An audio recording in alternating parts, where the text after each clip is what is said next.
Olá, bom dia! Hoje é segunda-feira, dia 4 de janeiro, primeiro dia útil do ano.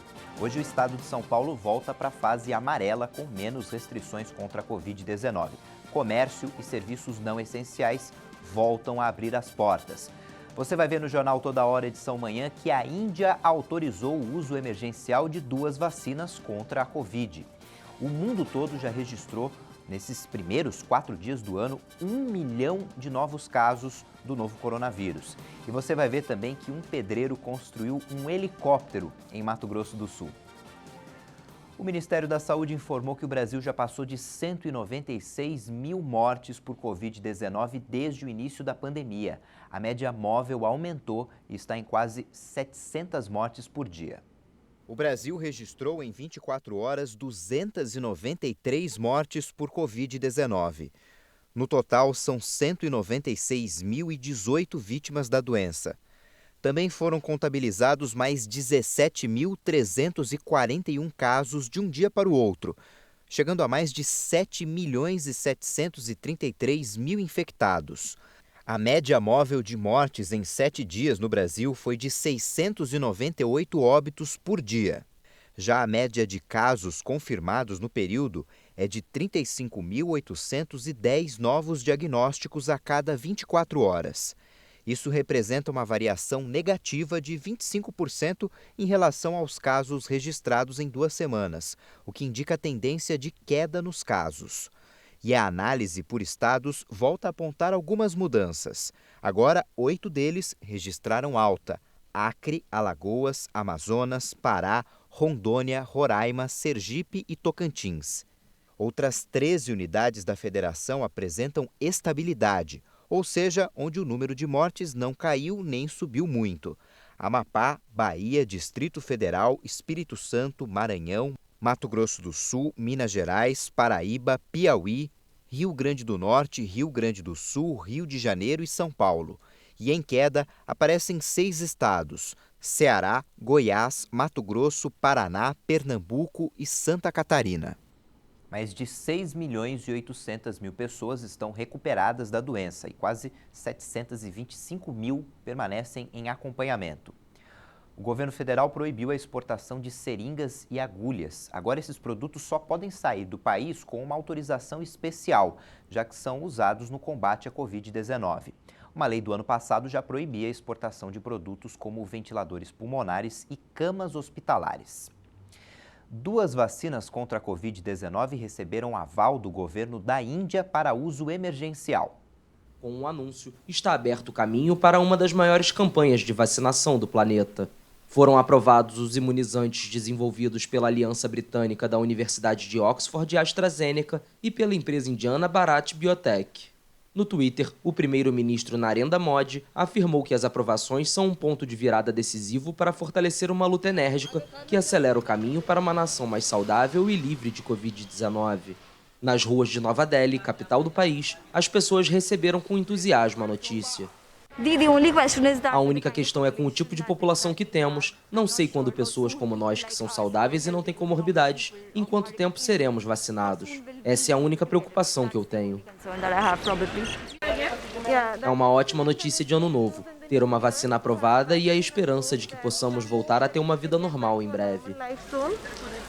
A Índia já registrou mais de 10,3 milhões de casos e quase 150 mil mortes, em uma população de 1 bilhão e 300 milhões de habitantes. O governo já realizou simulações em todo o país e 96 mil profissionais de saúde foram treinados para administrar as vacinas. A Índia pretende imunizar até 300 milhões de pessoas até meados de 2021. O Reino Unido é o primeiro país a imunizar pessoas de grupo de risco com a vacina desenvolvida pela Universidade de Oxford em parceria com a farmacêutica AstraZeneca. Um idoso de 82 anos foi o primeiro a receber a vacina. O imunizante de Oxford tem a vantagem de ser mais barato. A produção, armazenamento e distribuição são considerados também mais fáceis. Essa é a segunda vacina aprovada e usada pelos britânicos. A primeira é a da Pfizer, em parceria com a BioNTech, que já é aplicada desde o dia 8 de dezembro nos grupos prioritários. No 4º dia do ano, o mundo já registrou mais de 1 milhão e 100 mil novos casos do coronavírus. Nos Estados Unidos, o número de infectados já passa de 20 milhões, isso desde o começo da pandemia. No mundo todo, 85 milhões e 172 mil pessoas já foram contaminadas pelo coronavírus. De acordo com o levantamento da Universidade Johns Hopkins, cerca de 1.844.000 pessoas morreram. E em todo o mundo, mais de 47 milhões e 900 mil pessoas já se curaram da Covid-19.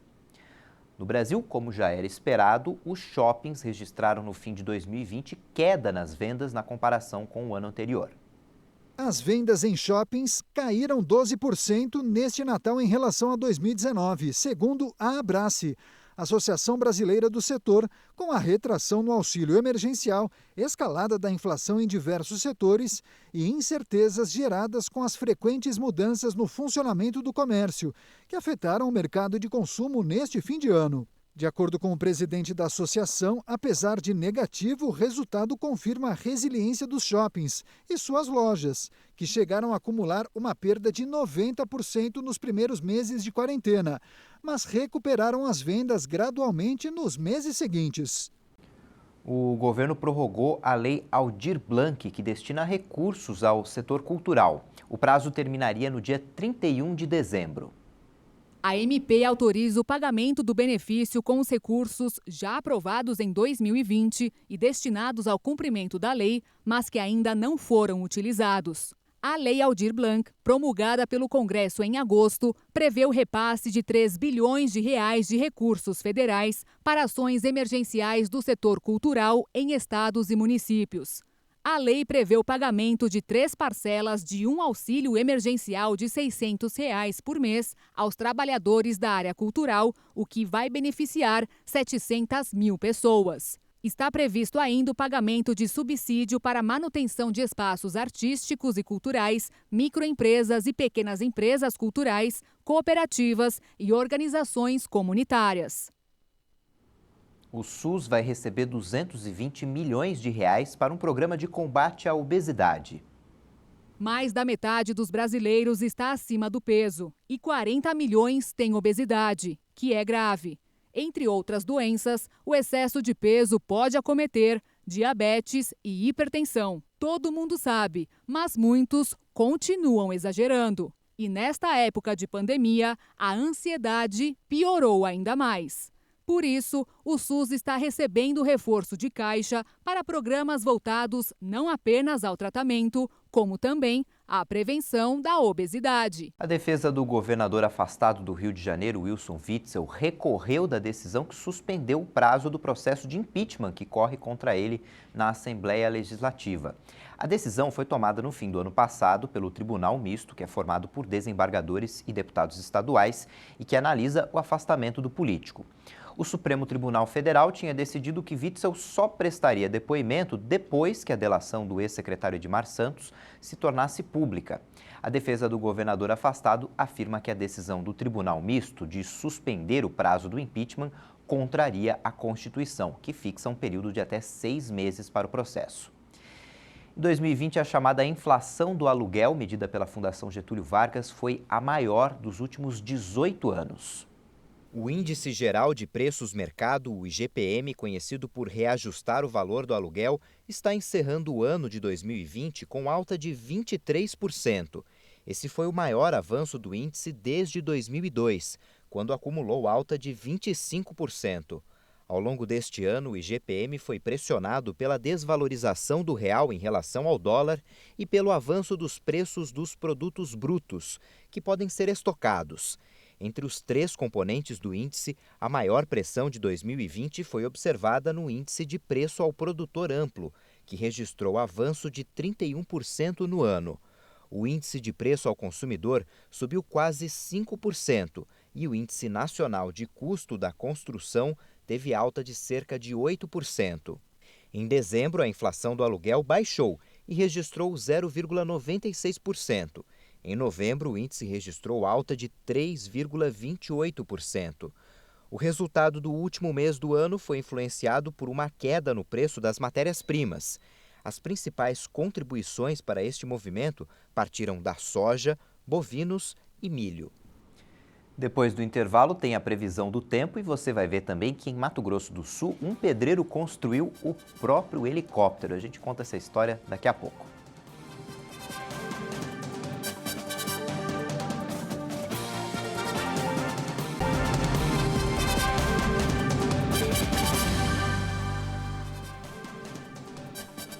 O feriado de Ano Novo foi uma mistura de sol, chuva e frio em algumas regiões do Brasil. Em São Paulo esfriou no fim de semana.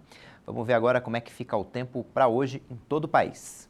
Nesta segunda-feira, o tempo permanece muito instável em grande parte do país. As pancadas de chuva vão acontecer a qualquer hora em todas as áreas do Espírito Santo, em praticamente todo o centro-norte mineiro, em Goiás, no Distrito Federal, no estado de Mato Grosso e em grande parte da região norte do país. Também há previsão para temporais a qualquer hora no oeste da Bahia, no sul do Piauí e em todas as áreas maranhenses. O dia vai começar com bastante sol e a chuva será passageira, especialmente à tarde, em praticamente toda a costa leste do Nordeste e também sobre a região de Fortaleza. Também chove rápido, especialmente entre a tarde e a noite, na região do Grande Rio, na Grande São Paulo e também sobre a Baixada Santista. O tempo fica firme, sem chuva, entre Salvador e o sertão nordestino e desde o interior paulista, passando por áreas do interior do Paraná e de Santa Catarina até a região de Porto Alegre. Nas demais áreas do país, o dia começa com aberturas de sol e pode chover forte, especialmente entre a tarde e a noite. A temperatura mínima prevista em São Paulo é de 16 graus e faz 21 graus pela manhã em Campo Grande. Máxima de 28 graus em Manaus, faz 30 graus à tarde em São Luís e na região de João Pessoa, e na capital do país a máxima é de 26 graus. A Caixa libera hoje saques e transferências das últimas parcelas do auxílio emergencial para aniversariantes de março que não são do Bolsa Família. Os beneficiários já haviam recebido os 2 últimos depósitos no aplicativo Caixa Tem, em 25 de novembro e 14 de dezembro. O governo encerrou o benefício emergencial e nos próximos dias serão liberados os últimos saques. O Brasil alcançou no ano passado o maior número de incêndios florestais em 10 anos. Os dados são do Instituto Nacional de Pesquisas Espaciais. O ano de 2020 foi o que registrou o maior número de focos de incêndios florestais no Brasil na última década. Segundo um relatório do Instituto Nacional de Pesquisas Espaciais, o número de queimadas cresceu 12,7% no ano passado, chegando a um total de 222.798. Isso inclui mais de 103 mil incêndios na Amazônia brasileira, um aumento anual de quase 16%, e 22 mil na parte brasileira do Pantanal, um aumento de mais de 120%. A floresta amazônica é a maior floresta tropical do mundo e o Pantanal é a maior planície de inundação do planeta, 2 ecossistemas de grande valor. O monitoramento feito pelo INPE a partir de satélites indicou que em 2019 o número de incêndios havia aumentado em 48%. Apesar da paralisação das atividades econômicas em todo o mundo, a concentração de CO2 na atmosfera bateu recorde em 2020. As emissões diminuíram, mas a concentração é resultado do acumulado dos anos anteriores. No Iraque, apoiadores do Irã protestaram contra os Estados Unidos. Há um ano, forças americanas mataram o general iraniano Qassem Soleimani. A manifestação marca um ano do ataque por ordem do presidente americano Donald Trump, que levou à morte do general iraniano Qassem Soleimani e de seu homem de confiança iraquiano. Os 2 foram mortos em uma ofensiva com drones sobre o aeroporto de Bagdá em 3 de janeiro do ano passado. O atentado despertou o medo de um conflito em solo iraquiano, com os Estados Unidos e Irã, inimigos há 40 anos, se enfrentando abertamente. O Irã retaliou o assassinato de Soleimani disparando mísseis contra bases iraquianas que abrigavam soldados americanos. E avisou que responsáveis pelo assassinato do general não estariam seguros em lugar nenhum. Um ano depois da morte de Soleimani, a situação segue tensa no Iraque e especialistas acreditam que o perigo parece ainda maior. O número de pessoas contaminadas pelo novo coronavírus em Wuhan teria sido 10 vezes maior do que o balanço oficial anunciado pelas autoridades chinesas. A região é considerada a origem da Covid-19. A informação está em um estudo do Centro Chinês para o Controle e a Prevenção de Doenças. A cidade foi onde a Covid foi detectada pela primeira vez em dezembro do ano passado. e colocada em quarentena durante 76 dias a partir de janeiro de 2020. De acordo com o estudo, o balanço de contágios da metrópole de 11 milhões de pessoas pode ser 10 vezes maior do que o anunciado até agora por Pequim. Testes sorológicos realizados em abril, após o pico da epidemia, mostraram que 4,43% dos habitantes de Wuhan tinham anticorpos para a doença. Isto significa que, em proporção à população de Wuhan, quase 480 mil pessoas foram contaminadas, ou seja, 10 vezes mais do que o balanço de cerca de 50 mil casos divulgado pelas autoridades. A diferença pode refletir uma subnotificação dos casos durante o caos entre o fim de janeiro e o início de fevereiro. À época, muitas pessoas não foram submetidas a testes, que também ainda não eram muito confiáveis. Segundo Pequim, Wuhan é a cidade mais afetada da China pelo vírus, que deixou em todo o país 4.634 mortes. A última morte registrada por Covid-19 na nação asiática foi comunicada em maio, quando o vírus já havia se propagado para todo o mundo. Um pedreiro resolveu construir um helicóptero no quintal de casa, em Campo Grande, Mato Grosso do Sul. O sonho dele é voar com o protótipo. Elino tem 48 anos, trabalha na construção civil como azulejista e nunca andou de avião. Avião praticamente eu não gosto, né? Eu gosto muito de helicóptero. Até o barulho dele já me chama a atenção. 2 anos atrás, ele viu um vídeo americano na internet de um mini helicóptero que não saiu mais da sua cabeça. Eu achei uma coisa assim diferente, né? A pessoa voar naquele aparelhinho ali, brincando, fazendo aquelas manobras. Eu achei legal. Aí eu falei, eu quero um desse aí. E não tem como comprar, né? Eu vou tentar construir, então. Desde então, todo o tempo livre que sobra para o Elino é dedicado à concretização desse sonho. Primeiras pá de hélice foi de madeira. Ela não dá balanceamento e não aguenta alta rotação. Aí depois foi para fibra de vidro. Aí ela se torce muito, perde tudo em aerodinâmica. Agora está no alumínio. O alumínio já tem um resultado bem melhor. Com um motor de trator de cortar grama, o protótipo quase chega a sair do chão. Elino acredita que com mais alguns ajustes e um motor de 2 cilindros, o seu mini helicóptero está pronto. Eu preciso do motor. Com esse motor de 1 cilindro aí, ele não tem força para me erguer. Esse motor ele tem a venda na internet, né? Já foi muito caro. Os primeiros que eu vi foi mais de 15 mil. Hoje em dia já está encontrando até de 7 mil. Elino sabe que vai ter que assentar muito azulejo para levantar esse valor, mas ele está determinado e de uma pessoa determinada, ninguém duvida. Se alguém te convidasse para fazer um voo de helicóptero? Se eu não tiver que pagar, eu vou. Já vai sentir essa satisfação aí. Meu projeto é aquilo ali, isso aí não tem nada realizado, né? Quero a minha máquina ali para me voar com ela. Que criatividade, hein? Essa edição fica por aqui. Você pode rever nossas reportagens no YouTube. E você confere outras informações às 10 da manhã no horário de Brasília. Eu volto à 1 da tarde. Tchau, bom dia, boa semana.